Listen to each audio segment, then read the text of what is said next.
ಹಿರಿಯರು ಹೇಳುವ ಪ್ರಕಾರ ಹುಡುಗನ ಮುಖ ತಾಯಿಗೆ, ಹುಡುಗಿಯ ಮುಖ ತಂದೆಗೆ ಹೋಲುತ್ತಿದ್ದರೆ ತುಂಬಾ ಒಳ್ಳೆಯದು ಎಂದು ಹೇಳುತ್ತಾರೆ.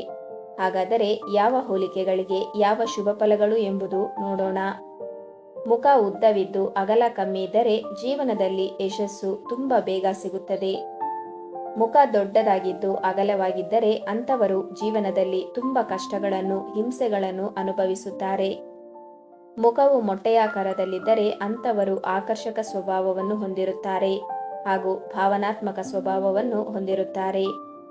ಮುಖವು ವೃತ್ತಾಕಾರದಲ್ಲಿದ್ದರೆ ಅವರು ಆಕರ್ಷಕವಾಗಿರುತ್ತಾರೆ ಹಾಗೂ ಅವರು ಯಾವಾಗಲೂ ನಗುಮುಖದಲ್ಲಿರುತ್ತಾರೆ.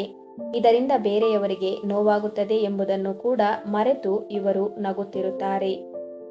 ಮುಖವು ತ್ರಿಕೋನಾಕಾರದಲ್ಲಿದ್ದರೆ ಇಂಥ ವ್ಯಕ್ತಿಗಳು ತುಂಬಾ ಕ್ರಿಯೇಟಿವ್ ಆಗಿರುತ್ತಾರೆ. ಇಂಥ ವ್ಯಕ್ತಿಗಳಿಗೆ ಯಾವುದೇ ಕೆಲಸವನ್ನು ಕೊಟ್ಟರೂ ತಮ್ಮದೇ ಆದ ಶೈಲಿಯಲ್ಲಿ ಮಾಡಿ ಮುಗಿಸುತ್ತಾರೆ. ಒಂದು ವೇಳೆ ಹುಡುಗಿಯ ಮುಖ ತಂದೆಗೆ ಹೋಲುತ್ತಿದ್ದರೆ ಅಂಥವರು ಅದೃಷ್ಟಶಾಲಿಯಾಗಿರುತ್ತಾರೆ. ಇದರ ಜೊತೆಗೆ ತಂದೆ ಮನೆಯಿಂದ ಗಂಡನ ಮನೆಗೆ ಹೋದ ಮೇಲೆ ಗಂಡನ ಮನೆಗೆ ಸುಖ, ಸಂಪತ್ತು ಹಾಗೂ ಸಮೃದ್ಧಿಯನ್ನು ಹೆಚ್ಚಾಗಿ ತಂದುಕೊಡುತ್ತಾರೆ.